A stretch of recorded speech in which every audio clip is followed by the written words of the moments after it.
chapter 1.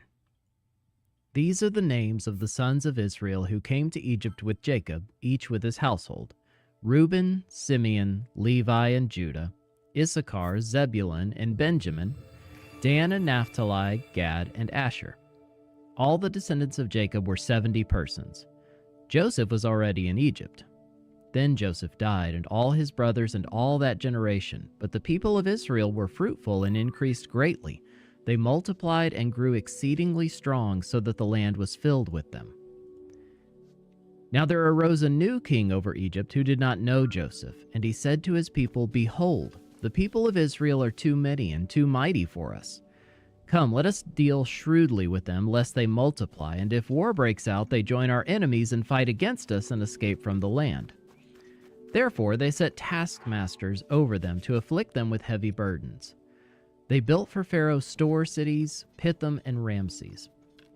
But the more they were oppressed, the more they multiplied, and the more they spread abroad. And the Egyptians were in dread of the people of Israel. So they ruthlessly made the people of Israel work as slaves, and made their lives bitter with hard service, in mortar and brick, and in all kinds of work in the field. In all their work they ruthlessly made them work as slaves. Then the king of Egypt said to the Hebrew midwives, one of whom was named Sipporah, and the other Puah, "When you serve as midwife to the Hebrew women and see them on the birth stool, if it is a son, you shall kill him. But if it's a daughter, she shall live."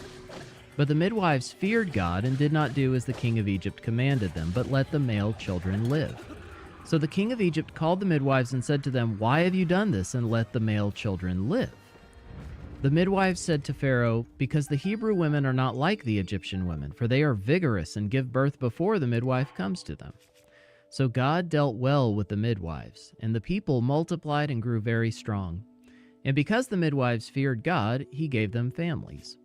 Then Pharaoh commanded all his people, "Every son that is born to the Hebrews you shall cast into the Nile, but you shall let every daughter live." Exodus chapter 2. Now a man from the house of Levi went and took as his wife a Levite woman. The woman conceived and bore a son, and when she saw that he was a fine child, she hid him 3 months. When she could hide him no longer, she took for him a basket made of bulrushes and daubed it with bitumen and pitch. She put the child in it and placed it among the reeds by the river bank. And his sister stood at a distance to know what would be done to him. Now the daughter of Pharaoh came down to bathe at the river, while her young women walked beside the river. She saw the basket among the reeds and sent her servant woman, and she took it. When she opened it, she saw the child, and behold, the baby was crying.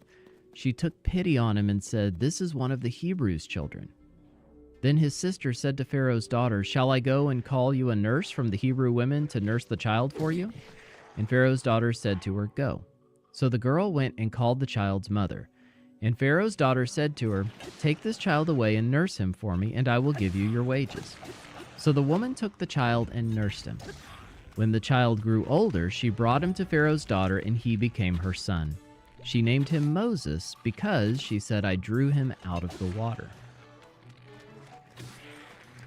One day, when Moses had grown up, he went out to his people and looked on their burdens, and he saw an Egyptian beating a Hebrew, one of his people. He looked this way and that, and seeing no one, he struck down the Egyptian and hid him in the sand. When he went out the next day, behold, 2 Hebrews were struggling together, and he said to the man in the wrong, "Why do you strike your companion?" He answered, "Who made you a prince and judge over us? Do you mean to kill me as you killed the Egyptian?" Then Moses was afraid and thought, "Surely the thing is known." When Pharaoh heard of it, he sought to kill Moses. But Moses fled from Pharaoh and stayed in the land of Midian, and he sat down by a well. Now the priest of Midian had 7 daughters, and they came and drew water and filled the troughs to water their father's flock. The shepherds came and drove them away, but Moses stood up and saved them and watered their flock. When they came home to their father Reuel, he said, "How is it that you have come home so soon today?" They said, "An Egyptian delivered us out of the hand of the shepherds, and even drew water for us and watered the flock." He said to his daughters, "Then where is he? Why have you left the man? Call him that he may eat bread." And Moses was content to dwell with the man, and he gave Moses his daughter Zipporah. She gave birth to a son, and he called his name Gershom, for he said, "I have been a sojourner in a foreign land." During those many days the king of Egypt died, and the people of Israel groaned because of their slavery and cried out for help. Their cry for rescue from slavery came up to God, and God heard their groaning, and God remembered his covenant with Abraham, with Isaac, and with Jacob. God saw the people of Israel, and God knew. Exodus chapter 3. Now Moses was keeping the flock of his father-in-law Jethro, the priest of Midian, and he led his flock to the west side of the wilderness and came to Horeb, the mountain of God. And the angel of the Lord appeared to him in a flame of fire out of the midst of the bush. He looked, and behold, the bush was burning, yet it was not consumed. And Moses said, I will turn aside to see this great sight, why the bush is not burned. When the Lord saw that he turned aside to see, God called to him out of the bush, Moses, Moses. And he said, Here I am. Then he said, Do not come near. Take your sandals off your feet, for the place on which you are standing is holy ground. And he said, I am the God of your father, the God of Abraham, the God of Isaac, and the God of Jacob. And Moses hid his face, for he was afraid to look at God. Then the Lord said, I have surely seen the affliction of my people who are in Egypt, and have heard their cry because of their taskmasters. I know their sufferings, and I have come down to deliver them out of the hand of the Egyptians, and to bring them up out of that land to a good and broad land, a land flowing with milk and honey, to the place of the Canaanites, the Hittites, the Amorites, the Perizzites, the Hivites, and the Jebusites. And now, behold, the cry of the people of Israel has come to me, and I have also seen the oppression with which the Egyptians oppress them. Come, I will send you to Pharaoh, that you may bring my people, the children of Israel, out of Egypt. But Moses said to God, Who am I, that I should go to Pharaoh and bring the children of Israel out of Egypt? He said, But I will be with you, and this shall be the sign for you, that I have sent you. When you have brought the people out of Egypt, you shall serve God on this mountain. Then Moses said to God, If I come to the people of Israel and say to them, The God of your fathers has sent me to you, and they ask me, What is his name? What shall I say to them? God said to Moses, I am who I am. And he said, Say this to the people of Israel, I am has sent me to you. God also said to Moses, Say this to the people of Israel, The Lord, the God of your fathers, the God of Abraham, the God of Isaac, and the God of Jacob has sent me to you. This is my name forever, and thus I am to be remembered throughout all generations. Go and gather the elders of Israel together and say to them, The Lord, the God of your fathers, the God of Abraham, of Isaac, and of Jacob, has appeared to me, saying, I have observed you and what has been done to you in Egypt, and I promise that I will bring you up out of the affliction of Egypt to the land of the Canaanites, the Hittites, the Amorites, the Perizzites, the Hivites, and the Jebusites, a land flowing with milk and honey. And they will listen to your voice, and you and all the elders of Israel shall go to the king of Egypt and say to him, The Lord, the God of the Hebrews, has met with us. And now please let us go a 3 days' journey into the wilderness, that we may sacrifice to the Lord our God. But I know that the king of Egypt will not let you go, unless compelled by a mighty hand. So I will stretch out my hand and strike Egypt with all the wonders that I will do in it. After that he will let you go. And I will give this people favor in the sight of the Egyptians. And when you go, you shall not go empty, but each woman shall ask of her neighbor, and any woman who lives in her house, for silver and gold jewelry and for clothing. You shall put them on your sons and on your daughters. So shall you plunder the Egyptians. Exodus chapter 4. Then Moses answered, But behold, they will not believe me or listen to my voice, for they will say, The Lord did not appear to you. The Lord said to him, What is that in your hand? He said, A staff. And he said, Throw it on the ground. So he threw it on the ground, and it became a serpent, and Moses ran from it. But the Lord said to Moses, Put out your hand and catch it by the tail. So he put out his hand and caught it, and it became a staff in his hand, that they may believe that the Lord, the God of their fathers, the God of Abraham, the God of Isaac, and the God of Jacob, has appeared to you. Again the Lord said to him, Put your hand inside your cloak. And he put his hand inside his cloak, and when he took it out, behold, his hand was leprous like snow. Then God said, Put your hand back inside your cloak. So he put his hand back inside his cloak, and when he took it out, behold, it was restored like the rest of his flesh. If they will not believe you, God said, or listen to the first sign, they may believe the latter sign. If they will not believe even these 2 signs or listen to your voice, you shall take some water from the Nile and pour it on the dry ground, and the water that you shall take from the Nile will become blood on the dry ground." But Moses said to the Lord, "O my Lord, I'm not eloquent, either in the past or since you have spoken to your servant, but I'm slow of speech and of tongue." Then the Lord said to him, "Who has made man's mouth? Who makes him mute or deaf or seeing or blind? Is it not I, the Lord? Now therefore go, and I will be with your mouth and teach you what you shall speak." But he said, "O my Lord, please send someone else." Then the anger of the Lord was kindled against Moses, and he said, "Is there not Aaron, your brother, the Levite? I know that he can speak well. Behold, he's coming out to meet you, and when he sees you, he will be glad in his heart. You shall speak to him and put the words in his mouth, and I will be with your mouth and with his mouth, and will teach you both what to do. He shall speak for you to the people, and he shall be your mouth, and you shall be as God to him. And take in your hand this staff, with which you shall do these signs." Moses went back to Jethro, his father-in-law, and said to him, "Please let me go back to my brothers in Egypt to see whether they're still alive." And Jethro said to Moses, "Go in peace." And the Lord said to Moses in Midian, "Go back to Egypt, for all the men who were seeking your life are dead." So Moses took his wife and his sons and had them ride on a donkey and went back to the land of Egypt. And Moses took the staff of God in his hand. And the Lord said to Moses, "When you go back to Egypt, see that you do before Pharaoh all the miracles that I've put in your power. But I will harden his heart so that he will not let the people go. Then you shall say to Pharaoh, 'Thus says the Lord, Israel is my firstborn son, and I say to you, let my son go that he may serve me. If you refuse to let him go, behold, I will kill your firstborn son.' At a lodging place on the way, the Lord met him and sought to put him to death. Then Zipporah took a flint and cut off her son's foreskin and touched Moses' feet with it and said, 'Surely you are a bridegroom of blood to me.' So he let him alone. It was then that she said a bridegroom of blood because of the circumcision. The Lord said to Aaron, 'Go into the wilderness to meet Moses.' So he went and met him at the mountain of God and kissed him. And Moses told Aaron all the words of the Lord with which he had sent him to speak, and all the signs that he had commanded him to do. Then Moses and Aaron went and gathered together all the elders of the people of Israel. Aaron spoke all the words that the Lord had spoken to Moses and did the signs in the sight of the people.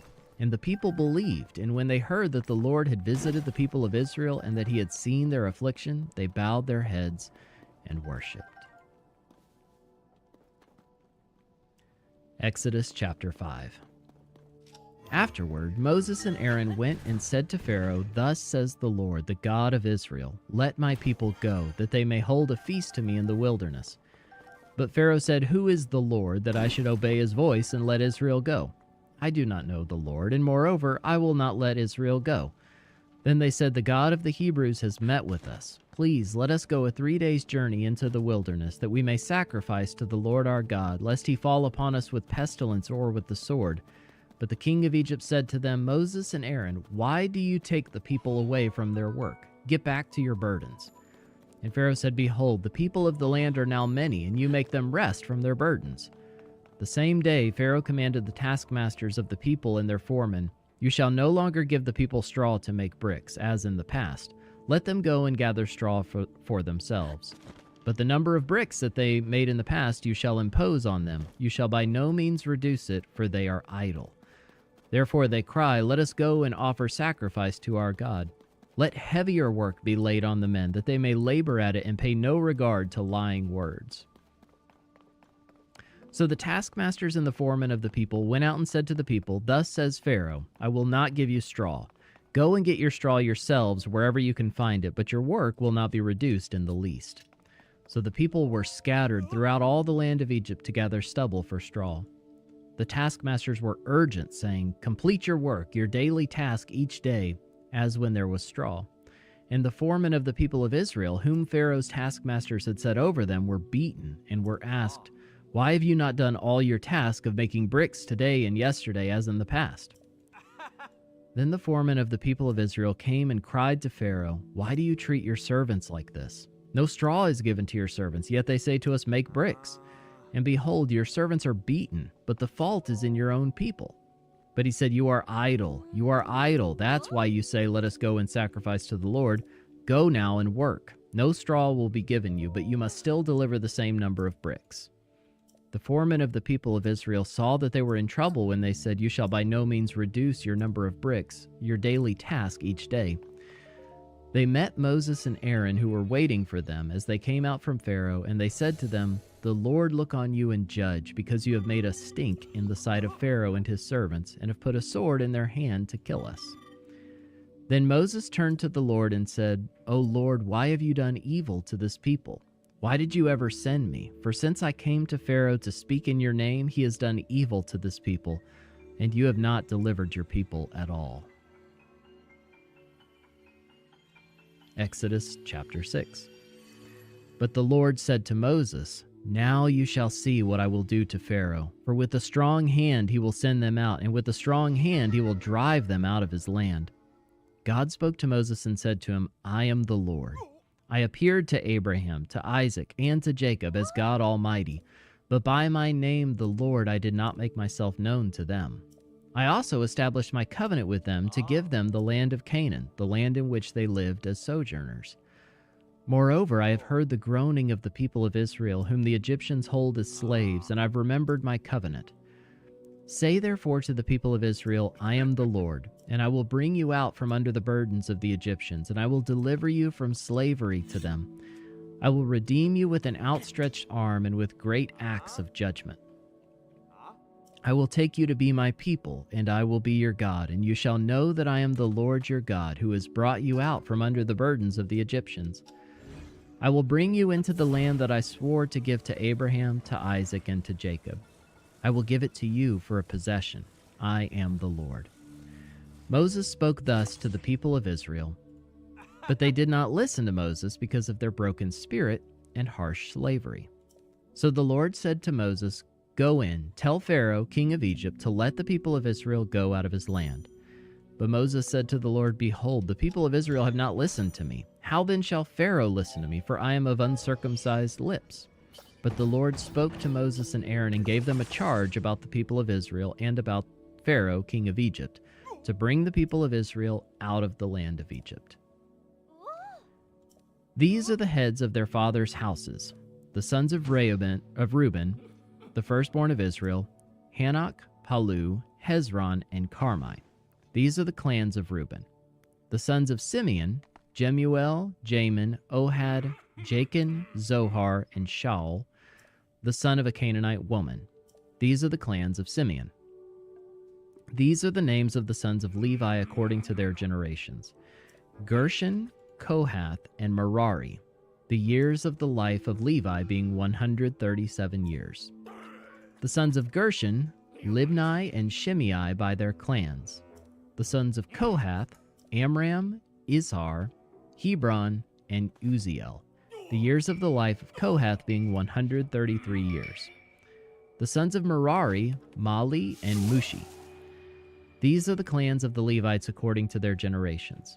Amram took as his wife Jochebed, his father's sister, and she bore him Aaron and Moses, the years of the life of Amram being 137 years. The sons of Izhar, Korah, Nepheg, and Zikri. The sons of Uziel, Mishael, Elzaphan, and Sithri.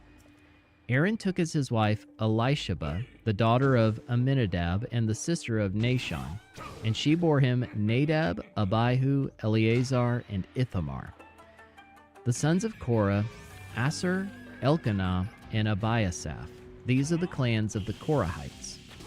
Eleazar, Aaron's son, took as his wife one of the daughters of Putiel, and she bore him Phinehas. These are the heads of the fathers' houses of the Levites by their clans. These are the Aaron and Moses to whom the Lord said, "Bring out the people of Israel from the land of Egypt by their hosts." It was they who spoke to Pharaoh, king of Egypt, about bringing out the people of Israel from Egypt, this Moses and this Aaron. On the day when the Lord spoke to Moses in the land of Egypt, the Lord said to Moses, "I am the Lord. Tell Pharaoh, king of Egypt, all that I say to you." But Moses said to the Lord, "Behold, I am of uncircumcised lips. How will Pharaoh listen to me?" Exodus chapter 7.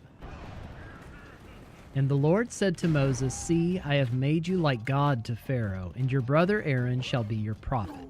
You shall speak all that I command you, and your brother Aaron shall tell Pharaoh to let the people of Israel go out of his land. But I will harden Pharaoh's heart, and though I multiply my signs and wonders in the land of Egypt, Pharaoh will not listen to you. Then I will lay my hand on Egypt and bring my hosts, my people, the children of Israel, out of the land of Egypt by great acts of judgment. The Egyptians shall know that I am the Lord when I stretch out my hand against Egypt and bring out the people of Israel from among them. Moses and Aaron did so. They did just as the Lord commanded them. Now Moses was 80 years old, and Aaron 83 years old when they spoke to Pharaoh. Then the Lord said to Moses and Aaron, When Pharaoh says to you, Prove yourselves by working a miracle, then you shall say to Aaron, Take your staff and cast it down before Pharaoh, that it may become a serpent. So Moses and Aaron went to Pharaoh and did just as the Lord commanded. Aaron cast down his staff before Pharaoh and his servants, and it became a serpent. Then Pharaoh summoned the wise men and the sorcerers, and they, the magicians of Egypt, also did the same by their secret arts. For each man cast down his staff, and they became serpents. But Aaron's staff swallowed up their staffs. Still Pharaoh's heart was hardened, and he would not listen to them, as the Lord had said. Then the Lord said to Moses, Pharaoh's heart is hardened. He refuses to let the people go. Go to Pharaoh in the morning as he is going out to the water. Stand on the bank of the Nile to meet him, and take in your hand the staff that turned into a serpent. And you shall say to him, The Lord, the God of the Hebrews, sent me to you, saying, Let my people go, that they may serve me in the wilderness. But so far you have not obeyed. Thus says the Lord, By this you shall know that I am the Lord. Behold, with the staff that is in my hand I will strike the water that is in the Nile, and it shall turn into blood. The fish in the Nile shall die, and the Nile will stink, and the Egyptians will grow weary of drinking water from the Nile. And the Lord said to Moses, Say to Aaron, Take your staff and stretch out your hand over the waters of Egypt, over their rivers, their canals, and their ponds, and all their pools of water, so that they may become blood. And there shall be blood throughout all the land of Egypt, even in vessels of wood and in vessels of stone. Moses and Aaron did as the Lord commanded. In the sight of Pharaoh and in the sight of his servants, he lifted up the staff and struck the water in the Nile, and all the water in the Nile turned into blood. And the fish in the Nile died, and the Nile stank, so that the Egyptians could not drink water from the Nile. There was blood throughout all the land of Egypt. But the magicians of Egypt did the same by their secret arts. So Pharaoh's heart remained hardened, and he would not listen to them, as the Lord had said. Pharaoh turned and went into his house, and he did not take even this to heart. And all the Egyptians dug along the Nile for water to drink, for they could not drink the water of the Nile. 7 full days passed after the Lord had struck the Nile. Exodus chapter 8. Then the Lord said to Moses, Go into Pharaoh and say to him, Thus says the Lord, Let my people go, that they may serve me. But if you refuse to let them go, behold, I will plague all your country with frogs. The Nile shall swarm with frogs that shall come up into your house, and into your bedroom, and on your bed, and into the houses of your servants and your people, and into your ovens and your kneading bowls. The frogs shall come up on you, and on your people, and on all your servants. And the Lord said to Moses, Say to Aaron, Stretch out your hand with your staff over the rivers, over the canals, and over the pools, and make frogs come up on the land of Egypt. So Aaron stretched out his hand over the waters of Egypt, and the frogs came up and covered the land of Egypt. But the magicians did the same by their secret arts, and made frogs come up on the land of Egypt. Then Pharaoh called Moses and Aaron and said, Plead with the Lord to take away the frogs from me and from my people, and I will let the people go to sacrifice to the Lord. Moses said to Pharaoh, Be pleased to command me when I am to plead for you and for your servants and for your people, that the frogs be cut off from you and your houses and be left only in the Nile. And he said, Tomorrow. Moses said, Be it as you say, so that you may know that there is no one like the Lord our God. The frogs shall go away from you and your houses and your servants and your people. They shall be left only in the Nile. So Moses and Aaron went out from Pharaoh, and Moses cried to the Lord about the frogs as he had agreed with Pharaoh. And the Lord did according to the word of Moses. The frogs died out in the houses, the courtyards, and the fields, and they gathered them together in heaps, and the land stank. But when Pharaoh saw that there was a respite, he hardened his heart and would not listen to them, as the Lord had said. Then the Lord said to Moses, "Say to Aaron, stretch out your staff and strike the dust of the earth, so that it may become gnats in all the land of Egypt." And they did so. Aaron stretched out his hand with his staff and struck the dust of the earth, and there were gnats on man and beast. All the dust of the earth became gnats in all the land of Egypt. The magicians tried by their secret arts to produce gnats, but they could not. So there were gnats on man and beast. Then the magicians said to Pharaoh, "This is the finger of God." But Pharaoh's heart was hardened, and he would not listen to them, as the Lord had said. Then the Lord said to Moses, "Rise up early in the morning and present yourself to Pharaoh as he goes out to the water, and say to him, 'Thus says the Lord, let my people go that they may serve me. Or else, if you will not let my people go, behold, I will send swarms of flies on you and your servants and your people, and into your houses. And the houses of the Egyptians shall be filled with swarms of flies, and also the ground on which they stand. But on that day I will set apart the land of Goshen, where my people dwell, so that no swarms of flies shall be there, that you may know that I am the Lord in the midst of the earth. Thus I will put a division between my people and your people. Tomorrow this sign shall happen." And the Lord did so. There came great swarms of flies into the house of Pharaoh and into his servants' houses. Throughout all the land of Egypt, the land was ruined by the swarms of flies. Then Pharaoh called Moses and Aaron and said, "Go, sacrifice to your God within the land." But Moses said, "It would not be right to do so, for the offerings we shall sacrifice to the Lord our God are an abomination to the Egyptians.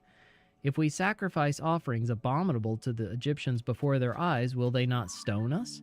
We must go 3 days' journey into the wilderness and sacrifice to the Lord our God as he tells us." So Pharaoh said, "I will let you go to sacrifice to the Lord your God in the wilderness, only you must not go very far. Plead for me." Then Moses said, "Behold, I am going out from you, and I will plead with the Lord that the swarms of flies may depart from Pharaoh, from his servants, and from his people tomorrow. Only let not Pharaoh cheat again by not letting the people go to sacrifice to the Lord." So Moses went out from Pharaoh and prayed to the Lord. And the Lord did as Moses asked, and removed the swarms of flies from Pharaoh, from his servants, and from his people. Not one remained. But Pharaoh hardened his heart this time also, and did not let the people go. Exodus chapter 9. Then the Lord said to Moses, "Go into Pharaoh and say to him, 'Thus says the Lord, the God of the Hebrews, let my people go that they may serve me. For if you refuse to let them go and still hold them, behold, the hand of the Lord will fall with a very severe plague upon your livestock that are in the field, the horses, the donkeys, the camels, the herds, and the flocks. But the Lord will make a distinction between the livestock of Israel and the livestock of Egypt, so that nothing of all that belongs to the people of Israel shall die.' And the Lord set a time, saying, 'Tomorrow the Lord will do this thing in the land.' And the next day the Lord did this thing. All the livestock of the Egyptians died, but not one of the livestock of the people of Israel died. And Pharaoh sent, and behold, not one of the livestock of Israel was dead, but the heart of Pharaoh was hardened, and he did not let the people go. And the Lord said to Moses and Aaron, 'Take handfuls of soot from the kiln, and let Moses throw them in the air in the sight of Pharaoh. It shall become fine dust over all the land of Egypt, and become boils breaking out in sores on man and beast throughout all the land of Egypt.' So they took soot from the kiln and stood before Pharaoh, and Moses threw it in the air, and it became boils, breaking out in sores on man and beast. And the magicians could not stand before Moses because of the boils, for the boils came upon the magicians and upon all the Egyptians. But the Lord hardened the heart of Pharaoh, and he did not listen to them, as the Lord had spoken to Moses. Then the Lord said to Moses, "Rise up early in the morning and present yourself before Pharaoh, and say to him, 'Thus says the Lord, the God of the Hebrews, let my people go that they may serve me. For this time I will send all my plagues on you yourself and on your servants and your people, so that you may know that there is no one like me in all the earth. For by now I could have put out my hand and struck you and your people with pestilence, and you would have been cut off from the earth. But for this purpose I have raised you up, to show you my power, so that my name may be proclaimed in all the earth. You are still exalting yourself against my people, and will not let them go. Behold, about this time tomorrow I will cause very heavy hail to fall, such as never has been seen in Egypt from the day it was founded until now. Now therefore send, get your livestock and all that you have in the field into safe shelter, for every man and beast that is in the field and is not brought home will die when the hail falls on them. Then whoever feared the word of the Lord among the servants of Pharaoh hurried his slaves and his livestock into the houses. But whoever did not pay attention to the word of the Lord left his slaves and his livestock in the field. Then the Lord said to Moses, "Stretch out your hand toward heaven, so that there may be hail in all the land of Egypt, on man and beast, and every plant of the field in the land of Egypt." Then Moses stretched out his staff toward heaven, and the Lord sent thunder and hail, and fire ran down to the earth. And the Lord rained hail upon the land of Egypt.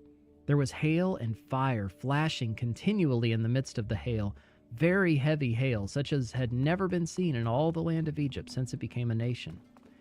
The hail struck down everything that was in the field in all the land of Egypt, both man and beast. And the hail struck down every plant of the field and broke every tree of the field. Only in the land of Goshen, where the people of Israel were, there was no hail. Then Pharaoh sent and called Moses and Aaron and said to them, "This time I have sinned. The Lord is in the right, and I and my people are in the wrong. Plead with the Lord, for there has been enough of God's thunder and hail. I will let you go, and you shall stay no longer." Moses said to him, "As soon as I've gone out of the city, I will stretch out my hands to the Lord. The thunder will cease, and there will be no more hail, so that you may know that the earth is the Lord's. But as for you and your servants, I know that you do not yet fear the Lord God." The flax and the barley were struck down, for the barley was in the ear and the flax was in bud. But the wheat and the emmer were not struck down, for they are late in coming up. So Moses went out of the city from Pharaoh and stretched out his hands to the Lord, and the thunder and the hail ceased, and the rain no longer poured upon the earth. But when Pharaoh saw that the rain and the hail and the thunder had ceased, he sinned yet again, and hardened his heart, he and his servants. So the heart of Pharaoh was hardened, and he did not let the people of Israel go, just as the Lord had spoken through Moses. Exodus chapter 10. Then the Lord said to Moses, "Go into Pharaoh, for I have hardened his heart and the heart of his servants, that I may show these signs of mine among them, and that you may tell in the hearing of your son and of your grandson how I've dealt harshly with the Egyptians, and what sign I've done among them, that you may know that I am the Lord." So Moses and Aaron went into Pharaoh and said to him, "Thus says the Lord, the God of the Hebrews, how long will you refuse to humble yourself before me? Let my people go, that they may serve me. For if you refuse to let my people go, behold, tomorrow I will bring locusts into your country, and they shall cover the face of the land, so that no one can see the land. And they shall eat what is left to you after the hail, and they shall eat every tree of yours that grows in the field, and they shall fill your houses and the houses of all your servants and of all the Egyptians, as neither your fathers nor your grandfathers have seen, from the day they came on earth to this day." Then he turned and went out from Pharaoh. Then Pharaoh's servants said to him, "How long shall this man be a snare to us? Let the men go, that they may serve the Lord their God. Do you not yet understand that Egypt is ruined?" So Moses and Aaron were brought back to Pharaoh, and he said to them, "Go, serve the Lord your God, but which ones are to go?" Moses said, "We will go with our young and our old. We will go with our sons and daughters and with our flocks and herds, for we must hold a feast to the Lord." But he said to them, "The Lord be with you, if ever I let you and your little ones go. Look, you have some evil purpose in mind. No. Go, the men among you, and serve the Lord, for that is what you're asking." And they were driven out from Pharaoh's presence. Then the Lord said to Moses, "Stretch out your hand over the land of Egypt for the locusts, so that they may come upon the land of Egypt and eat every plant in the land, all that the hail has left." So Moses stretched out his staff over the land of Egypt, and the Lord brought an east wind upon the land all that day and all that night. When it was morning, the east wind had brought the locusts. the locusts came up over all the land of Egypt and settled on the whole country of Egypt, such a dense swarm of locusts as had never been before, nor ever will be again. They covered the face of the whole land, so that the land was darkened, and they ate all the plants in the land and all the fruit of the trees that the hail had left. Not a green thing remained, neither tree nor plant of the field, through all the land of Egypt. Then Pharaoh hastily called Moses and Aaron and said, I have sinned against the Lord your God and against you. Now therefore forgive my sin, please, only this once, and plead with the Lord your God only to remove this death from me. So he went out from Pharaoh and pleaded with the Lord. And the Lord turned the wind into a very strong west wind, which lifted the locusts and drove them into the Red Sea. Not a single locust was left in all the country of Egypt. But the Lord hardened Pharaoh's heart, and he did not let the people of Israel go. Then the Lord said to Moses, Stretch out your hand toward heaven, that there may be darkness over the land of Egypt, a darkness to be felt. So Moses stretched out his hand toward heaven, and there was a pitch darkness in all the land of Egypt 3 days. They did not see one another, nor did anyone rise from his place for 3 days. But all the people of Israel had light where they lived. Then Pharaoh called Moses and said, Go, serve the Lord. Your little ones also may go with you. Only let your flocks and your herds remain behind. But Moses said, You must also let us have sacrifices and burnt offerings, that we may sacrifice to the Lord our God. Our livestock also must go with us. Not a hoof shall be left behind, for we must take of them to serve the Lord our God. And we do not know with what we must serve the Lord until we arrive there. But the Lord hardened Pharaoh's heart, and he would not let them go. Then Pharaoh said to him, Get away from me. Take care never to see my face again, for on the day you see my face you shall die. Moses said, As you say, I will not see your face again. Exodus chapter 11. The Lord said to Moses, Yet one plague more I will bring upon Pharaoh and upon Egypt. Afterward he will let you go from here. When he lets you go, he will drive you away completely. Speak now in the hearing of the people, that they ask every man of his neighbor and every woman of her neighbor for silver and gold jewelry. And the Lord gave the people favor in the sight of the Egyptians. Moreover, the man Moses was very great in the land of Egypt, in the sight of Pharaoh's servants and in the sight of the people. So Moses said, Thus says the Lord, About midnight I will go out in the midst of Egypt, and every firstborn in the land of Egypt shall die. From the firstborn of Pharaoh who sits on his throne, even to the firstborn of the slave girl who's behind the handmill, and all the firstborn of the cattle. There shall be a great cry throughout all the land of Egypt, such as there has never been, nor ever will be again. But not a dog shall growl against any of the people of Israel, either man or beast, that you may know that the Lord makes a distinction between Egypt and Israel. And all these your servants shall come down to me and bow down to me, saying, Get out, you and all the people who follow you. And after that I will go out. And he went out from Pharaoh in hot anger. Then the Lord said to Moses, Pharaoh will not listen to you, that my wonders may be multiplied in the land of Egypt. Moses and Aaron did all these wonders before Pharaoh, and the Lord hardened Pharaoh's heart, and he did not let the people of Israel go out of his land. Exodus chapter 12. The Lord said to Moses and Aaron in the land of Egypt, This month shall be for you the beginning of months. It shall be the first month of the year for you. Tell all the congregation of Israel that on the 10th day of this month every man shall take a lamb according to their father's houses, a lamb for a household.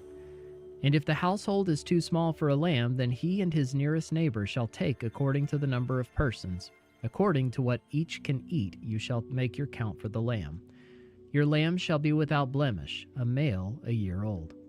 You may take it from the sheep or from the goats, and you shall keep it until the 14th day of this month, when the whole assembly of the congregation of Israel shall kill their lambs at twilight. Then they shall take some of the blood and put it on the 2 doorposts and the lintel of the houses in which they eat it. They shall eat the flesh that night, roasted on the fire with unleavened bread and bitter herbs they shall eat it. Do not eat any of it raw or boiled in water, but roasted, its head with its legs and its inner parts. And you shall let none of it remain until the morning. Anything that remains until the morning you shall burn. In this manner you shall eat it, with your belt fastened, your sandals on your feet, and your staff in your hand, and you shall eat it in haste. It is the Lord's Passover. For I will pass through the land of Egypt that night, and I will strike all the firstborn in the land of Egypt, both man and beast, and on all the gods of Egypt I will execute judgments. I am the Lord. The blood shall be a sign for you on the houses where you are, and when I see the blood I will pass over you, and no plague will befall you to destroy you when I strike the land of Egypt. This day shall be for you a memorial day, and you shall keep it as a feast to the Lord throughout your generations, as a statute forever. You shall keep it as a feast. 7 days you shall eat unleavened bread. On the first day you shall remove leaven out of your houses, for if anyone eats what is leavened from the first day until the 7th day, that person shall be cut off from Israel. On the first day you shall hold a holy assembly, and on the 7th day a holy assembly. No work shall be done on those days. But what everyone needs to eat, that alone may be prepared by you. And you shall observe the feast of unleavened bread, for on this very day I brought your hosts out of the land of Egypt. Therefore you shall observe this day throughout your generations as a statute forever. In the first month, from the 14th day of the month at evening, you shall eat unleavened bread until the 21st day of the month at evening. For 7 days no leaven is to be found in your houses. If anyone eats what is leavened, that person will be cut off from the congregation of Israel, whether he's a sojourner or a native of the land. You shall eat nothing leavened. In all your dwelling places you shall eat unleavened bread. Then Moses called all the elders of Israel and said to them, Go and select lambs for yourselves according to your clans, and kill the Passover lamb. Take a bunch of hyssop and dip it in the blood that is in the basin, and touch the lintel and the 2 doorposts with the blood that is in the basin. None of you shall go out of the door of his house until the morning, for the Lord will pass through to strike the Egyptians. And when he sees the blood on the lintel and on the 2 doorposts, the Lord will pass over the door, and will not allow the destroyer to enter your houses to strike you. You shall observe this rite as a statute for you and for your sons forever. And when you come to the land that the Lord will give you, as he has promised, you shall keep this service. And when your children say to you, What do you mean by this service? You shall say, It is the sacrifice of the Lord's Passover. For he passed over the houses of the people of Israel in Egypt when he struck the Egyptians, but spared our houses. And the people bowed their heads and worshipped. Then the people of Israel went and did so as the Lord had commanded Moses and Aaron, so they did. At midnight the Lord struck down all the firstborn in the land of Egypt, from the firstborn of Pharaoh who sat on his throne to the firstborn of the captive who was in the dungeon, and all the firstborn of the livestock. And Pharaoh rose up in the night, he and all his servants and all the Egyptians, and there was a great cry in Egypt, for there was not a house where someone was not dead. Then he summoned Moses and Aaron by night and said, Up, go out from among my people, both you and the people of Israel, and go, serve the Lord as you have said. Take your flocks and your herds as you have said, and be gone, and bless me also. The Egyptians were urgent with the people to send them out of the land in haste, for they said, We shall all be dead. So the people took their dough before it was leavened, their kneading bowls being bound up in their cloaks on their shoulders. The people of Israel had also done as Moses told them, for they had asked the Egyptians for silver and gold jewelry and for clothing. And the Lord had given the people favor in the sight of the Egyptians, so that they let them have what they asked. Thus they plundered the Egyptians. And the people of Israel journeyed from Ramses to Succoth, about 600,000 men on foot, besides women and children. A mixed multitude also went up with them, and very much livestock, both flocks and herds. And they baked unleavened cakes of the dough that they had brought out of Egypt, for it was not leavened, because they were thrust out of Egypt and could not wait, nor had they prepared any provisions for themselves. The time that the people of Israel lived in Egypt was 430 years. At the end of 430 years, on that very day, all the host of the Lord went out from the land of Egypt. It was a night of watching by the Lord to bring them out of the land of Egypt. So this same night is a night of watching kept to the Lord by all the people of Israel, throughout their generations. And the Lord said to Moses and Aaron, "This is the statute of the Passover. No foreigner shall eat of it, but every slave that is bought for money may eat of it after you've circumcised him. No foreigner or hired worker may eat of it. It shall be eaten in one house. You shall not take any of the flesh outside the house, and you shall not break any of its bones. All the congregation of Israel shall keep it. If a stranger shall sojourn with you and would keep the Passover to the Lord, let all his males be circumcised. Then he may come near and keep it. He shall be as a native of the land, but no uncircumcised person shall eat of it. There shall be one law for the native and for the stranger who sojourns among you." All the people of Israel did just as the Lord commanded Moses and Aaron. And on that very day the Lord brought the people of Israel out of the land of Egypt by their hosts. Exodus chapter 13. The Lord said to Moses, "Consecrate to me all the firstborn. Whatever is the first to open the womb among the people of Israel, both of man and of beast, is mine." Then Moses said to the people, "Remember this day in which you came out of Egypt, out of the house of slavery, for by a strong hand the Lord brought you out from this place. No leavened bread shall be eaten. Today in the month of Abib you are going out. And when the Lord brings you into the land of the Canaanites, the Hittites, the Amorites, the Hivites, the Jebusites, which he swore to your fathers to give you, a land flowing with milk and honey, you shall keep this service in this month. 7 days you shall eat unleavened bread, and on the 7th day there shall be a feast to the Lord. Unleavened bread shall be eaten for 7 days. No leavened bread shall be seen with you, and no leaven shall be seen with you in all your territory. You shall tell your son on that day, 'It is because of what the Lord did for me when I came out of Egypt.' And it shall be to you as a sign on your hand and as a memorial between your eyes, that the law of the Lord may be in your mouth. For with a strong hand the Lord has brought you out of Egypt. You shall therefore keep this statute at its appointed time from year to year. When the Lord brings you into the land of the Canaanites, as he swore to you and your fathers, and shall give it to you, you shall set apart to the Lord all the first opens the womb. All the firstborn of your animals that are males shall be the Lord's. Every firstborn of a donkey you shall redeem with a lamb, or if you will not redeem it, you will break its neck. Every firstborn of man among your sons you shall redeem. And when in time to come your son asks you, 'What does this mean?' you shall say to him, 'By a strong hand the Lord brought us out of Egypt, from the house of slavery. For when Pharaoh stubbornly refused to let us go, the Lord killed all the firstborn in the land of Egypt, both the firstborn of man and the firstborn of animals. Therefore I sacrificed to the Lord all the males that first opened the womb, but all the firstborn of my sons I redeem. It shall be as a mark on your hand or frontlets between your eyes, for by a strong hand the Lord brought us out of Egypt."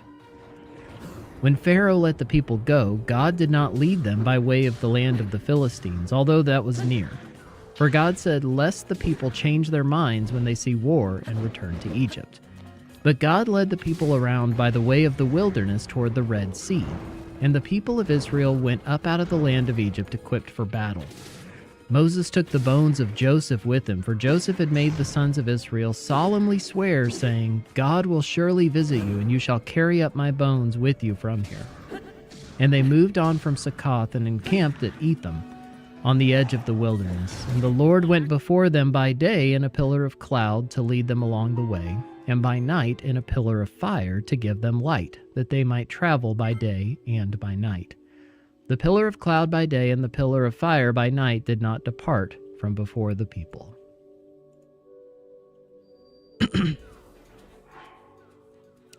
Exodus chapter 14. Then the Lord said to Moses, "Tell the people of Israel to turn back and encamp in front of Pi-hahiroth, between Migdol and the sea. In front of Baal-zephon you shall encamp, facing it by the sea. For Pharaoh will say of the people of Israel, 'They are wandering in the land, the wilderness has shut them in.' And I will harden Pharaoh's heart, and he will pursue them.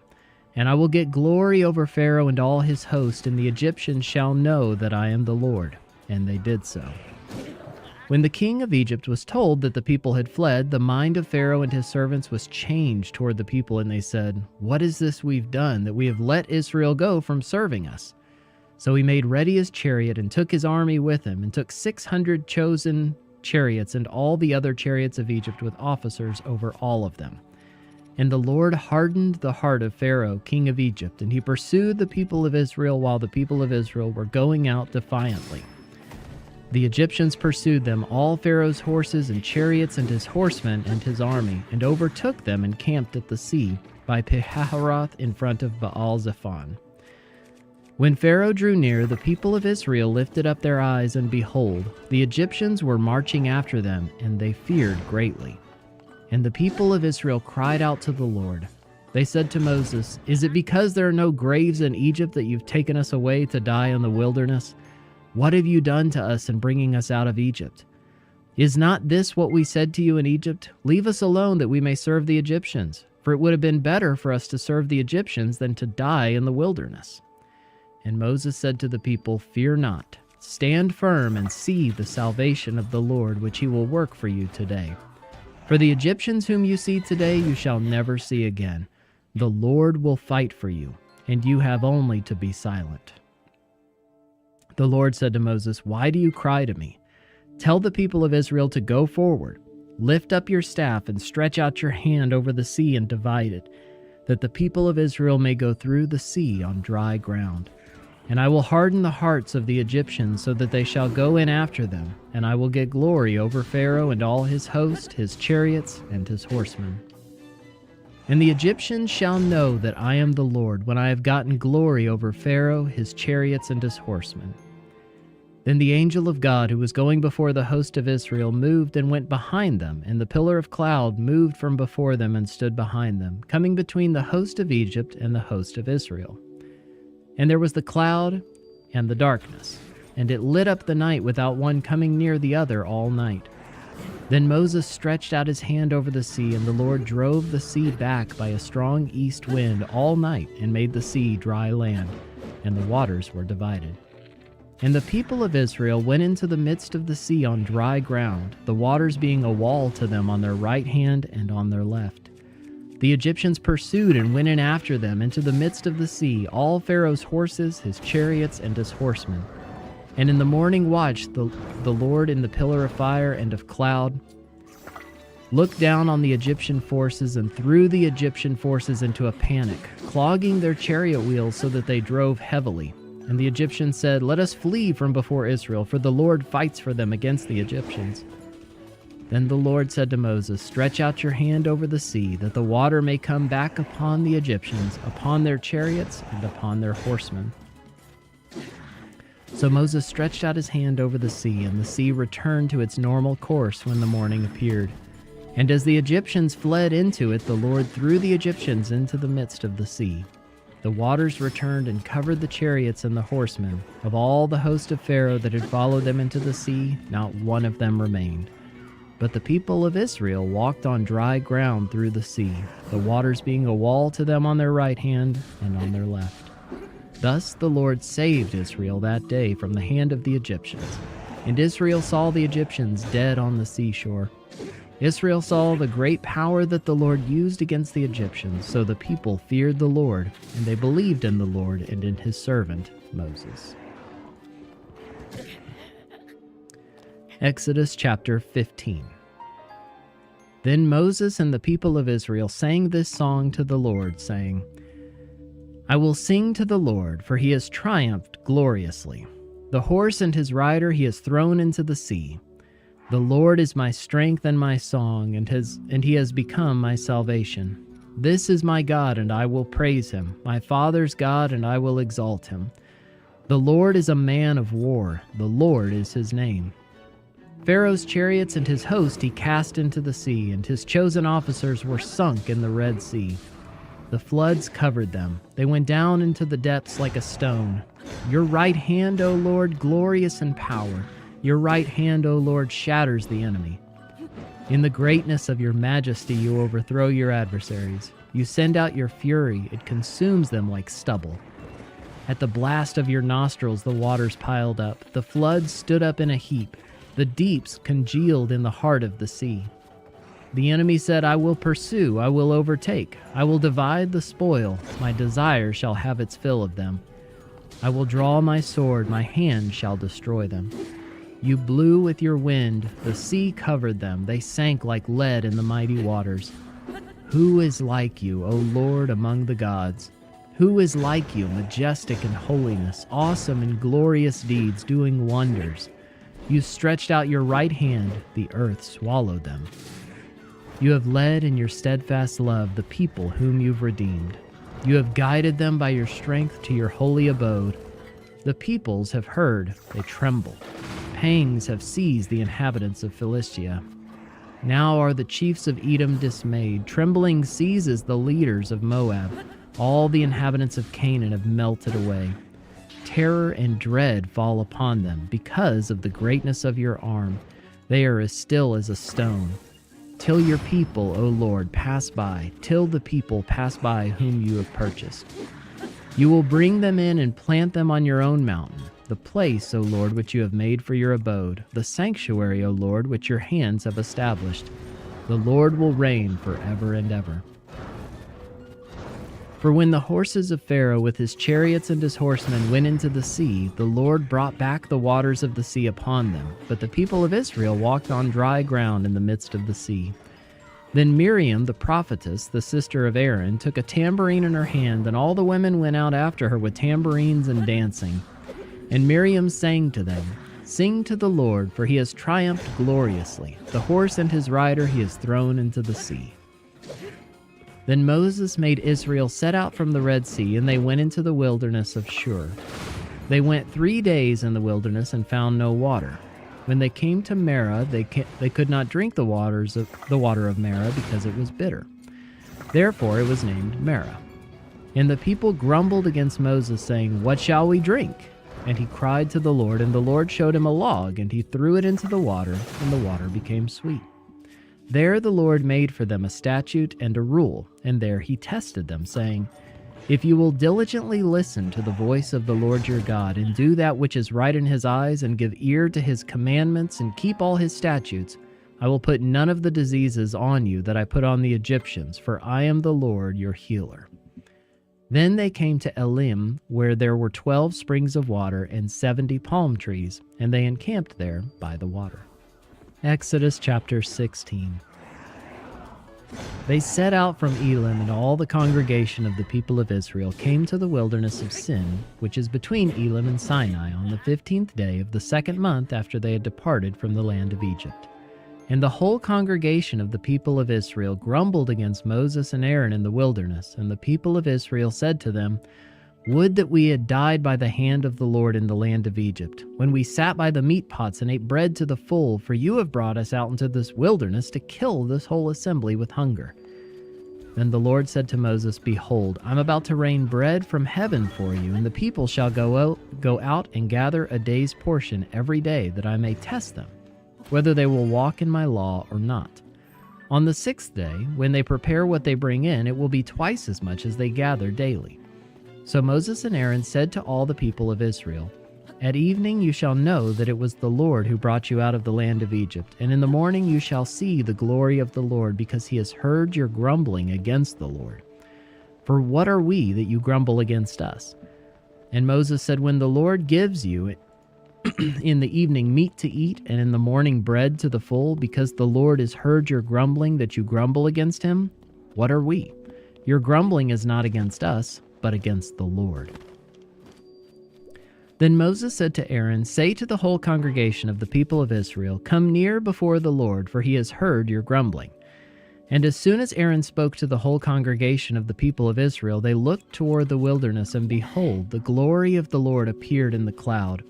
And the Lord said to Moses, I have heard the grumbling of the people of Israel. Say to them, At twilight you shall eat meat, and in the morning you shall be filled with bread. Then you shall know that I am the Lord your God. In the evening quail came up and covered the camp, and in the morning dew lay around the camp. And when the dew had gone up, there was on the face of the wilderness a fine flake-like thing, fine as frost on the ground. When the people of Israel saw it, they said to one another, What is it? For they did not know what it was. And Moses said to them, "It is the bread that the Lord has given you to eat. This is what the Lord has commanded. Gather of it, each one of you, as much as he can eat. You shall each take an omer, according to the number of the persons that each of you has in his tent." And the people of Israel did so. They gathered, some more, some less. But when they measured it with an omer, whoever gathered much had nothing left over, and whoever gathered little had no lack. Each of them gathered as much as he could eat. And Moses said to them, "Let no one leave any of it over till the morning." But they did not listen to Moses. Some left part of it till the morning, and it bred worms and stank. And Moses was angry with them. Morning by morning they gathered it, each as much as he could eat, but when the sun grew hot, it melted. On the 6th day they gathered twice as much bread, 2 omers each. And when all the leaders of the congregation came and told Moses, he said to them, "This is what the Lord has commanded. Tomorrow is a day of solemn rest, a holy Sabbath to the Lord. Bake what you will bake and boil what you will boil. And all that is left over lay aside to be kept till the morning." So they laid it aside till the morning as Moses commanded them, and it did not stink, and there were no worms in it. Moses said, "Eat it today, for today is a Sabbath to the Lord. Today you will not find it in the field. 6 days you shall gather it, but on the 7th day, which is a Sabbath, there will be none." On the 7th day some of the people went out to gather, but they found none. And the Lord said to Moses, "How long will you refuse to keep my commandments and my laws? See, the Lord has given you the Sabbath. Therefore, on the 6th day he gives you bread for 2 days. Remain each of you in his place. Let no one go out of his place on the 7th day." So the people rested on the 7th day. Now the house of Israel called its name manna. It was like coriander seed, white, and the taste of it was like wafers made with honey. Moses said, "This is what the Lord has commanded. Let an omer of it be kept throughout your generations, so that they may see the bread with which I fed you in the wilderness when I brought you out of the land of Egypt." And Moses said to Aaron, "Take a jar and put an omer of manna in it, and place it before the Lord to be kept throughout your generations." As the Lord commanded Moses, so Aaron placed it before the testimony to be kept. The people of Israel ate the manna 40 years till they came to a habitable land. They ate the manna till they came to the border of the land of Canaan. An omer is the 10th part of an ephah. Exodus chapter 17. All the congregation of the people of Israel moved on from the wilderness of Sin by stages, according to the commandment of the Lord, and camped at Rephidim. But there was no water for the people to drink. Therefore the people quarreled with Moses and said, "Give us water to drink." And Moses said to them, "Why do you quarrel with me? Why do you test the Lord?" But the people thirsted there for water, and the people grumbled against Moses and said, "Why did you bring us up out of Egypt, to kill us and our children and our livestock with thirst?" So Moses cried to the Lord, "What shall I do with this people? They're almost ready to stone me." And the Lord said to Moses, "Pass on before the people, taking with you some of the elders of Israel, and take in your hand the staff with which you struck the Nile, and go. Behold, I will stand before you there on the rock at Horeb, and you shall strike the rock, and water shall come out of it, and the people will drink." And Moses did so in the sight of the elders of Israel, and he called the name of the place Massah and Meribah, because of the quarreling of the people of Israel, and because they tested the Lord by saying, "Is the Lord among us or not?" Then Amalek came and fought with Israel at Rephidim. So Moses said to Joshua, "Choose for us men and go out and fight with Amalek. Tomorrow I will stand on the top of the hill with the staff of God in my hand." So Joshua did as Moses told him and fought with Amalek, while Moses, Aaron, and Hur went up to the top of the hill. Whenever Moses held up his hand, Israel prevailed, and whenever he lowered his hand, Amalek prevailed. But Moses' hands grew weary, so they took a stone and put it under him, and he sat on it, while Aaron and Hur held up his hands, one on one side and the other on the other side. So his hands were steady until the going down of the sun, and Joshua overwhelmed Amalek and his people with the sword. Then the Lord said to Moses, "Write this as a memorial in a book and recite it in the ears of Joshua, that I will utterly blot out the memory of Amalek from under heaven." And Moses built an altar and called the name of it, "The Lord is my banner," saying, "A hand upon the throne of the Lord. The Lord will have war with Amalek from generation to generation." Exodus chapter 18. Jethro, the priest of Midian, Moses' father-in-law, heard of all that God had done for Moses and for Israel his people, how the Lord had brought Israel out of Egypt. Now Jethro, Moses' father-in-law, had taken Zipporah, Moses' wife, after he had sent her home, along with her 2 sons. The name of the one was Gershom, for he said, "I have been a sojourner in a foreign land." And the name of the other, Eleazar, for he said, "The God of my father was my help, and delivered me from the sword of Pharaoh." Jethro, Moses' father-in-law, came with his sons and his wife to Moses in the wilderness where he was encamped at the mountain of God. And when he sent word to Moses, "I, your father-in-law Jethro, am coming to you with your wife and her 2 sons with her," Moses went out to meet his father-in-law and bowed down and kissed him. And they asked each other of their welfare and went into the tent. Then Moses told his father-in-law all that the Lord had done to Pharaoh and to the Egyptians for Israel's sake, all the hardship that had come upon them in the way, and how the Lord had delivered them. And Jethro rejoiced for all the good that the Lord had done to Israel, in that he had delivered them out of the hand of the Egyptians. Jethro said, "Blessed be the Lord, who has delivered you out of the hand of the Egyptians and out of the hand of Pharaoh, and has delivered the people from under the hand of the Egyptians. Now I know that the Lord is greater than all gods, because in this affair they dealt arrogantly with the people." And Jethro, Moses' father-in-law, brought a burnt offering and sacrifices to God. And Aaron came with all the elders of Israel to eat bread with Moses' father-in-law before God. The next day Moses sat to judge the people, and the people stood around Moses from morning till evening. When Moses' father-in-law saw all that he was doing for the people, he said, "What is this that you're doing for the people? Why do you sit alone and all the people stand around you from morning till evening?" And Moses said to his father-in-law, "Because the people come to me to inquire of God. When they have a dispute, they come to me, and I decide between one person and another, and I make them know the statutes of God and his laws."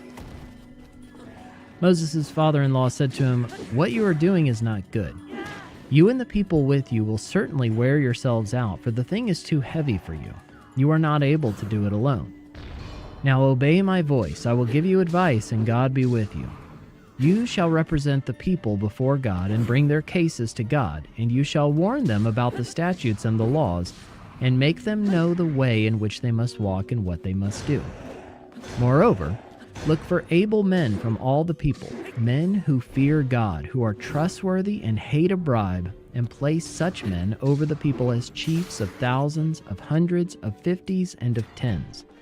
And let them judge the people at all times. Every great matter they shall bring to you, but any small matter they shall decide themselves. So it will be easier for you, and they will bear the burden with you. If you do this, God will direct you. You will be able to endure, and all this people also will go to their place in peace." So Moses listened to the voice of his father-in-law, and did all that he said. Moses chose able men out of all Israel and made them heads over the people, chiefs of thousands, of hundreds, of 50s, and of 10s, and they judged the people at all times. Any hard case they brought to Moses, but any small matter they decided themselves. Then Moses let his father-in-law depart, and he went away to his own country. Exodus chapter 19. On the 3rd new moon after the people of Israel had gone out of the land of Egypt, on that day they came into the wilderness of Sinai. They set out from Rephidim and came into the wilderness of Sinai, and they encamped in the wilderness. There Israel encamped before the mountain, while Moses went up to God. The Lord called to him out of the mountain, saying, "Thus you shall say to the house of Jacob, and tell the people of Israel, you yourselves have seen what I did to the Egyptians, and how I bore you on eagle's wings and brought you to myself. Now therefore, if you will indeed obey my voice and keep my covenant, you shall be my treasured possession among all peoples, for all the earth is mine. And you shall be to me a kingdom of priests and a holy nation. These are the words that you shall speak to the people of Israel."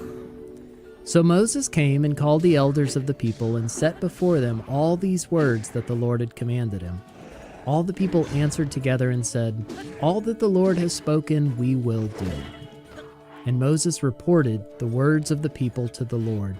And the Lord said to Moses, "Behold, I am coming to you in a thick cloud, that the people may hear when I speak with you, and may also believe you forever." When Moses told the words of the people to the Lord said to Moses, "Go to the people and consecrate them today and tomorrow, and let them wash their garments and be ready for the third day. For on the third day the Lord will come down on Mount Sinai in the sight of all the people. And you shall set limits for the people all around, saying, 'Take care not to go up into the mountain or touch the edge of it. Whoever touches the mountain shall be put to death. No hand shall touch him, but he shall be stoned or shot. Whether beast or man, he shall not live. When the trumpet sounds a long blast, they shall come up to the mountain.' So Moses went down from the mountain to the people and consecrated the people, and they washed their garments. And he said to the people, 'Be ready for the third day, do not go near a woman.'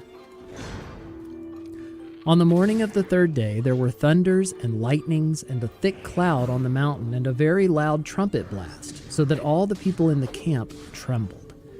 Then Moses brought the people out of the camp to meet God, and they took their stand at the foot of the mountain. Now Mount Sinai was wrapped in smoke because the Lord had descended on it in fire. The smoke of it went up like the smoke of a kiln, and the whole mountain trembled greatly. And as the sound of the trumpet grew louder and louder, Moses spoke, and God answered him in thunder. The Lord came down on Mount Sinai to the top of the mountain, and the Lord called Moses to the top of the mountain, and Moses went up. And the Lord said to Moses, "Go down and warn the people, lest they break through to the Lord to look, and many of them perish. Also let the priests who come near to the Lord consecrate themselves, lest the Lord break out against them." And Moses said to the Lord, "The people cannot come up to Mount Sinai, for you yourself warned us, saying, 'Set limits around the mountain and consecrate it.' And the Lord said to him, 'Go down and come up, bringing Aaron with you. But do not let the priests and the people break through to come up to the Lord, lest he break out against them.' So Moses went down to the people and told them." Exodus chapter 20. And God spoke all these words, saying, "I am the Lord your God, who brought you out of the land of Egypt, out of the house of slavery. You shall have no other gods before me. You shall not make for yourself a carved image or any likeness of anything that is in heaven above, or that is in the earth beneath, or that is in the water under the earth. You shall not bow down to them or serve them, for I, the Lord your God, am a jealous God, visiting the iniquity of the fathers on the children to the third and the fourth generation of those who hate me, but showing steadfast love to thousands of those who love me and keep my commandments. You shall not take the name of the Lord your God in vain, for the Lord will not hold him guiltless who takes his name in vain. Remember the Sabbath day to keep it holy. 6 days you shall labor and do all your work, but the seventh day is a Sabbath to the Lord your God. On it you shall not do any work, you or your son or your daughter, your male servant or your female servant, or your livestock, or the sojourner who is within your gates. For in 6 days the Lord made heaven and earth, the sea, and all that is in them, and rested on the seventh day. Therefore the Lord blessed the Sabbath day and made it holy. Honor your father and your mother, that your days may be long in the land that the Lord your God is giving you. You shall not murder. You shall not commit adultery. You shall not steal. You shall not bear false witness against your neighbor. You shall not covet your neighbor's house. You shall not covet your neighbor's wife, or his male servant, or his female servant, or his ox, or his donkey, or anything that is your neighbor's. Now when all the people saw the thunder and the flashes of lightning and the sound of the trumpet and the mountain smoking, the people were afraid and trembled. And they stood far off and said to Moses, "You speak to us and we will listen, but do not let God speak to us lest we die." Moses said to the people, "Do not fear, for God has come to test you, that the fear of him may be before you, that you may not sin." The people stood far off while Moses drew near to the thick darkness where God was. And the Lord said to Moses, "Thus you shall say to the people of Israel, You have seen for yourselves that I have talked with you from heaven. You shall not make gods of silver to be with me, nor shall you make for yourselves gods of gold. An altar of earth you shall make for me, and sacrifice on it your burnt offerings and your peace offerings, your sheep and your oxen. In every place where I cause my name to be remembered, I will come to you and bless you. If you make me an altar of stone, you shall not build it of hewn stones, for if you wield your tool on it, you profane it. And you shall not go up by steps to my altar, that your nakedness be not exposed on it." Exodus 21. Now these are the rules that you shall set before them. When you buy a Hebrew slave, he shall serve 6 years, and in the 7th he shall go free for nothing. If he comes in single, he shall go out single. If he comes in married, then his wife shall go out with him. If his master gives him a wife, and she bears him sons or daughters, the wife and her children shall be her master's, and he shall go out alone. But if the slave plainly says, "I love my master, my wife, and my children, I will not go out free," then his master shall bring him to God, and he shall bring him to the door or the doorpost. And his master shall bore his ear through with an awl, and he shall be his slave forever. When a man sells his daughter as a slave, she shall not go out as the male slaves do. If she does not please her master, who has designated her for himself, then he shall let her be redeemed. He shall have no right to sell her to a foreign people, since he has broken faith with her. If he designates her for his son, he shall deal with her as with a daughter. If he takes another wife to himself, he shall not diminish her food, her clothing, or her marital rights. And if he does not do these 3 things for her, she shall go out for nothing, without payment of money. Whoever strikes a man so that he dies shall be put to death. But if he did not lie in wait for him, but God let him fall into his hand, then I will appoint for you a place to which he may flee. But if a man willfully attacks another to kill him by cunning, you shall take him from my altar, that he may die. Whoever strikes his father or his mother shall be put to death. Whoever steals a man and sells him, and anyone found in possession of him shall be put to death. Whoever curses his father or his mother shall be put to death. When men quarrel and one strikes the other with a stone or with his fist, and the man does not die but takes to his bed, then if the man rises again and walks outdoors with his staff, he who struck him shall be clear. Only he shall pay for the loss of his time, and shall have him thoroughly healed. When a man strikes his slave, male or female, with a rod, and the slave dies under his hand, he shall be avenged. But if the slave survives a day or 2, he is not to be avenged, for the slave is his money. When men strive together and hit a pregnant woman so that her children come out, but there is no harm, the one who hit her shall surely be fined, as the woman's husband shall impose on him, and he shall pay as the judges determine. But if there is harm, then you shall pay life for life, eye for eye, tooth for tooth, hand for hand, foot for foot, burn for burn, wound for wound, stripe for stripe. When a man strikes the eye of his slave, male or female, and destroys it, he shall let the slave go free because of his eye. If he knocks out the tooth of his slave, male or female, he shall let the slave go free because of his tooth. When an ox gores a man or a woman to death, the ox shall be stoned, and its flesh shall not be eaten, but the owner of the ox shall not be liable. But if the ox has been accustomed to gore in the past, and its owner has been warned but has not kept it in, and it kills a man or a woman, the ox shall be stoned, and its owner also shall be put to death. If a ransom is imposed on him, then he shall give for the redemption of his life whatever is imposed on him. If it gores a man's son or daughter, he shall be dealt with according to this same rule. If the ox gores a slave, male or female, the owner shall give to their master 30 shekels of silver, and the ox shall be stoned. When a man opens a pit, or when a man digs a pit and does not cover it, and an ox or a donkey falls into it, the owner of the pit shall make restoration. He shall give money to its owner, and the dead beast shall be his. When one man's ox butts another so that it dies, then they shall sell the live ox and share its price, and the dead beast also they shall share. Or if it is known that the ox has been accustomed to gore in the past, and its owner has not kept it in, he shall repay ox for ox, and the dead beast shall be his.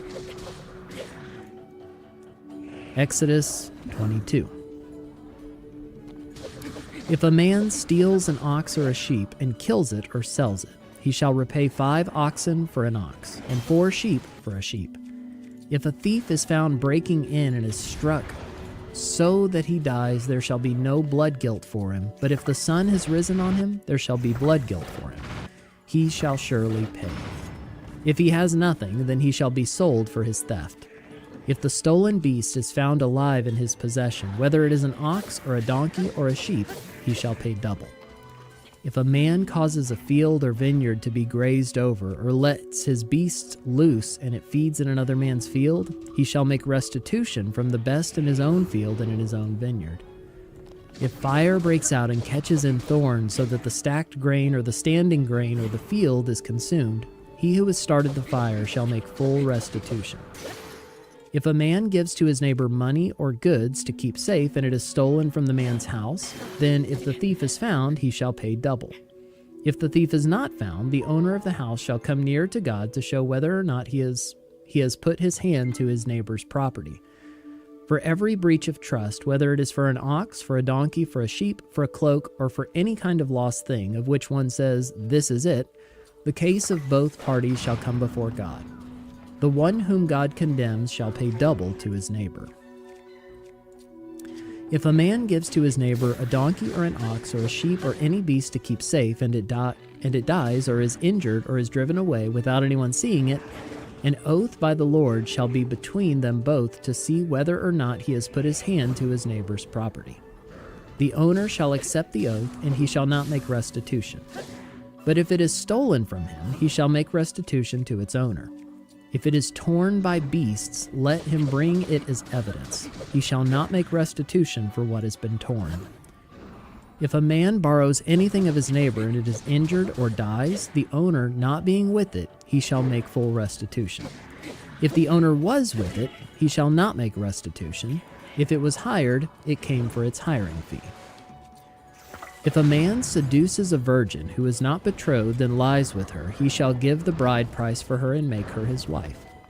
If her father utterly refuses to give her to him, he shall pay money equal to the bride price for virgins. You shall not permit a sorceress to live.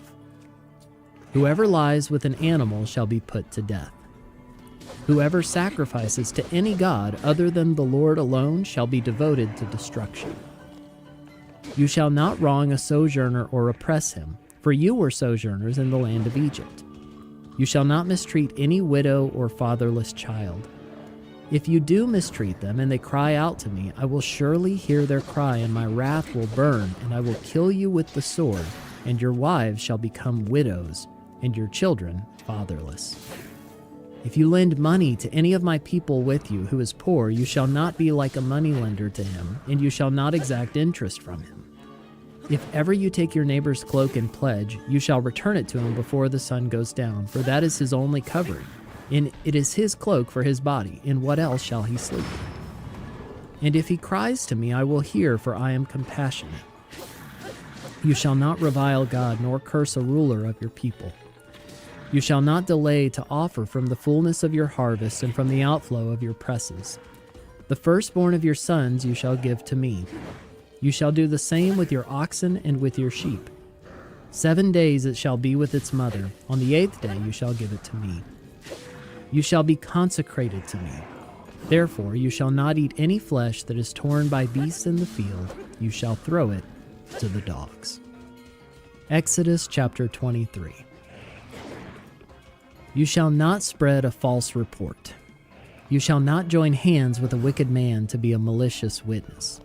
You shall not fall in with the many to do evil, nor shall you bear witness in a lawsuit, siding with the many, so as to pervert justice.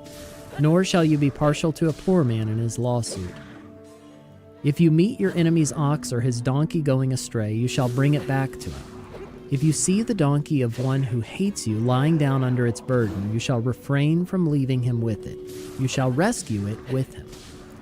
You shall not pervert the justice due to your poor in his lawsuit. Keep far from a false charge, and do not kill the innocent and righteous, for I will not acquit the wicked. And you shall take no bribe, for a bribe blinds the clear-sighted and subverts the cause of those who are in the right. You shall not oppress a sojourner. You know the heart of a sojourner, for you were sojourners in the land of Egypt. For 6 years you shall sow your land and gather in its field, but the 7th year you shall let it rest and lie fallow, that the poor of your people may eat, and what they leave the beasts of the field may eat. You shall do likewise with your vineyard and with your olive orchard. 6 days you shall do your work, but on the 7th day you shall rest, that your ox and your donkey may have rest, and the son of your servant woman and the alien may be refreshed. Pay attention to all I have said to you, and make no mention of the names of other gods, nor let it be heard on your lips. 3 times in the year you shall keep a feast to me. You shall keep the feast of unleavened bread. As I commanded you, you shall eat unleavened bread for 7 days at the appointed time in the month of Abib, for in it you came out of Egypt. None shall appear before me empty-handed. You shall keep the feast of harvest, of the first fruits of your labor, of what you sow in the field. You shall keep the feast of ingathering at the end of the year, when you gather in from the field the fruit of your labor. 3 times in the year shall all your males appear before the Lord God. You shall not offer the blood of my sacrifice with anything leavened, or let the fat of my feast remain until the morning. The best of the first fruits of your ground you shall bring into the house of the Lord your God. You shall not boil a young goat in its mother's milk. Behold, I send an angel before you to guard you on the way and to bring you to the place that I've prepared. Pay careful attention to him and obey his voice. Do not rebel against him, for he will not pardon your transgression, for my name is in him. But if you carefully obey his voice and do all that I say, then I will be an enemy to your enemies and an adversary to your adversaries. When my angel goes before you and brings you to the Amorites and the Hittites and the Perizzites and the Canaanites, the Hivites and the Jebusites, and I blot them out, you shall not bow down to their gods, nor serve them, nor do as they do, but you shall utterly overthrow them and break their pillars in pieces. You shall serve the Lord your God, and he will bless your bread and your water, and I will take sickness away from among you. None shall miscarry or be barren in your land. I will fulfill the number of your days. I will send my terror before you and will throw into confusion all the people against whom you shall come, and I will make all your enemies turn their backs to you. And I will send hornets before you, which shall drive out the Hivites, the Canaanites, and the Hittites from before you. I will not drive them out from before you in 1 year, lest the land become desolate and the wild beasts multiply against you. Little by little I will drive them out from before you until you have increased and possessed the land. And I will set your border from the Red Sea to the Sea of the Philistines, and from the wilderness to the Euphrates, for I will give the inhabitants of the land into your hand, and you shall drive them out before you. You shall make no covenant with them and their gods. They shall not dwell in your land, lest they make you sin against me. For if you serve their gods, it will surely be a snare to you. Exodus 24. Then he said to Moses, Come up to the Lord, you and Aaron, Nadab and Abihu, and 70 of the elders of Israel, and worship from afar. Moses alone shall come near to the Lord, but the others shall not come near, and the people shall not come up with them. Moses came and told the people all the words of the Lord and all the rules. And all the people answered with one voice and said, All the words that the Lord has spoken we will do. And Moses wrote down all the words of the Lord. He rose early in the morning and built an altar at the foot of the mountain, and 12 pillars according to the 12 tribes of Israel. And he sent young men of the people of Israel who offered burnt offerings and sacrificed peace offerings of oxen to the Lord. And Moses took half of the blood and put it in basins, and half of the blood he threw against the altar. Then he took the book of the covenant and read it in the hearing of the people. And they said, All that the Lord has spoken we will do, and we will be obedient. And Moses took the blood and threw it on the people and said, Behold, the blood of the covenant that the Lord has made with you in accordance with all these words. Then Moses and Aaron, Nadab and Abihu, and 70 of the elders of Israel went up, and they saw the God of Israel. There was under his feet, as it were, a pavement of sapphire stone, like the very heaven for clearness. And he did not lay his hand on the chief men of the people of Israel. They beheld God, and ate and drank. The Lord said to Moses, Come up to me on the mountain and wait there, that I may give you the tablets of stone with the law and the commandment, which I have written for their instruction. So Moses rose with his assistant Joshua, and Moses went up into the mountain of God. And he said to the elders, Wait here for us until we return to you, and behold, Aaron and Hur are with you. Whoever has a dispute, let him go to them. Then Moses went up on the mountain, and the cloud covered the mountain. The glory of the Lord dwelt on Mount Sinai, and the cloud covered it 6 days. And on the 7th day he called to Moses out of the midst of the cloud. Now the appearance of the glory of the Lord was like a devouring fire on the top of the mountain in the sight of the people of Israel. Moses entered the cloud and went up on the mountain. And Moses was on the mountain 40 days and 40 nights. Exodus 25. The Lord said to Moses, Speak to the people of Israel, that they take for me a contribution. From every man whose heart moves him you shall receive the contribution for me. And this is the contribution that you shall receive from them, gold, silver, and bronze, blue and purple and scarlet yarns and fine twisted linen, goat's hair, tanned ram skins, goat skins, acacia wood, oil for the lamps, spices for the anointing oil and for the fragrant incense, onyx stones and stones for setting, for the ephod and for the breastpiece. And let them make me a sanctuary that I may dwell in their midst. Exactly as I show you concerning the pattern of the tabernacle and of all its furniture, so you shall make it. They shall make an ark of acacia wood. 2 cubits and a half shall be its length, 1 cubit and a half its breadth, and 1 cubit and a half its height. You shall overlay it with pure gold. Inside and outside shall you overlay it, and you shall make on it a molding of gold around it. You shall cast 4 rings of gold for it, and put them on its 4 feet, 2 rings on the one side of it, and 2 rings on the other side of it. You shall make poles of acacia wood, and overlay them with gold. And you shall put the poles into the rings on the sides of the ark to carry the ark by them. The poles shall remain in the rings of the ark, they shall not be taken from it. And you shall put into the ark the testimony that I shall give you. You shall make a mercy seat of pure gold. 2 cubits and a half shall be its length, and 1 cubit and a half its breadth. And you shall make 2 cherubim of gold. Of hammered work you shall make them, on the 2 ends of the mercy seat. Make 1 cherub on the one end, and 1 cherub on the other end. Of one piece with the mercy seat shall you make the cherubim on its 2 ends. The cherubim shall spread out their wings above, overshadowing the mercy seat with their wings, their faces one to another, toward the mercy seat shall the faces of the cherubim be. And you shall put the mercy seat on the top of the ark, and in the ark you shall put the testimony that I shall give you. There I will meet with you. And from above the mercy seat, from between the 2 cherubim that are on the ark of the testimony, I will speak with you about all that I will give you in commandment for the people of Israel.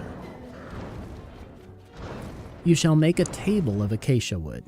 2 cubits shall be its length, 1 cubit its breadth, and 1 cubit and a half its height.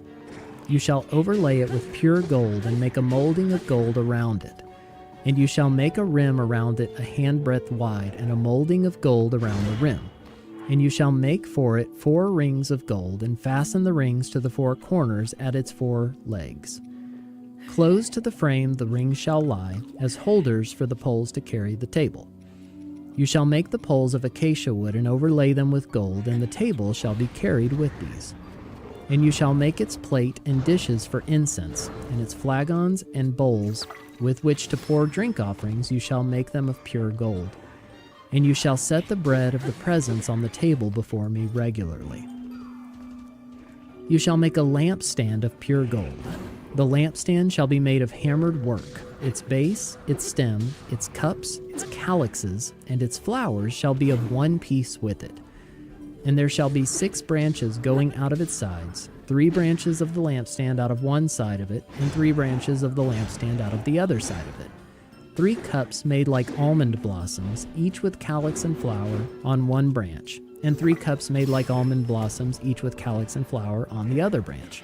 So for the 6 branches going out of the lampstand. And on the lampstand itself there shall be 4 cups made like almond blossoms with their calyxes and flowers, and a calyx of one piece with it under each pair of the 6 branches going out from the lampstand. Their calyxes and their branches shall be of one piece with it, the whole of it a single piece of hammered work of pure gold. You shall make 7 lamps for it, and the lamps shall be set up so as to give light on the space in front of it. Its tongs and their trays shall be of pure gold. It shall be made with all these utensils out of a talent of pure gold. And see that you make them after the pattern for them which is being shown you on the mountain. Exodus chapter 26. Moreover, you shall make the tabernacle with 10 curtains of fine twined linen, in blue and purple and scarlet yarns. You shall make them with cherubim skillfully worked into them. The length of each curtain shall be 28 cubits, and the breadth of each curtain 4 cubits. All the curtains shall be the same size. 5 curtains shall be coupled to one another, and the other 5 curtains shall be coupled to one another. And you shall make loops of blue on the edge of the outermost curtain in the first set. Likewise, you shall make loops on the edge of the outermost curtain in the second set. 50 loops you shall make on the one curtain, and 50 loops you shall make on the edge of the curtain that is in the second set. The loops shall be opposite one another. And you shall make 50 clasps of gold, and couple the curtains one to the other with the clasps, so that the tabernacle may be a single whole. You shall also make curtains of goat's hair for a tent over the tabernacle. 11 curtains shall you make. The length of each curtain shall be 30 cubits, and the breadth of each curtain 4 cubits. The 11 curtains shall be the same size. You shall couple 5 curtains by themselves and 6 curtains by themselves, and the 6th curtain you shall double over at the front of the tent. You shall make 50 loops on the edge of the curtain that is outermost in one set, and 50 loops on the edge of the curtain that is the outermost in the second set. You shall make 50 clasps of bronze, and put the clasps into the loops, and couple the tent together that it may be a single whole. And the part that remains of the curtains of the tent, the half curtain that remains, shall hang over the back of the tabernacle. And the extra that remains in the length of the curtains, the cubit on the one side and the cubit on the other side, shall hang over the sides of the tabernacle on this side and that side to cover it. And you shall make for the tent a covering of tanned ram skins and a covering of goat skins on top. You shall make upright frames for the tabernacle of acacia wood. 10 cubits shall be the length of a frame, and a cubit and a half the breadth of each frame. There shall be 2 tenons in each frame for fitting together. So shall you do for all the frames of the tabernacle. You shall make the frames for the tabernacle, 20 frames for the south side, and 40 bases of silver you shall make under the 20 frames, 2 bases under one frame for its 2 tenons, and 2 bases under the next frame for its 2 tenons. And for the second side of the tabernacle, on the north side, 20 frames, and there 40 bases of silver, 2 bases under one frame, and 2 bases under the next frame. And for the rear of the tabernacle westward you shall make 6 frames. And you shall make 2 frames for corners of the tabernacle in the rear. They shall be separate beneath, but joined at the top at the first ring. Thus shall it be with both of them. They shall form the 2 corners. And there shall be 8 frames with their bases of silver, 16 bases, 2 bases under one frame and 2 bases under another frame. You shall make bars of acacia wood, 5 for the frames of the one side of the tabernacle, and 5 bars for the frames of the other side of the tabernacle, and 5 bars for the frames of the side of the tabernacle at the rear westward. The middle bar halfway up the frame shall run from end to end. You shall overlay the frames with gold, and shall make their rings of gold for holders for the bars, and you shall overlay the bars with gold. Then you shall erect the tabernacle according to the plan for it that you were shown on the mountain. And you shall make a veil of blue and purple and scarlet yarns and fine twined linen. It shall be made with cherubim skillfully worked into it. And you shall hang it on 4 pillars of acacia, overlaid with gold, with hooks of gold on 4 bases of silver. And you shall hang the veil from the clasps, and bring the ark of the testimony in there within the veil. And the veil shall separate for you the holy place from the most holy. You shall put the mercy seat on the ark of the testimony in the most holy place. And you shall set the table outside the veil in the lampstand on the south side of the tabernacle opposite the table, and you shall put the table on the north side. You shall make a screen for the entrance of the tent, of blue and purple and scarlet yarns and fine twined linen, embroidered with needlework. And you shall make for the screen 5 pillars of acacia, and overlay them with gold. Their hooks shall be of gold, and you shall cast 5 bases of bronze for them.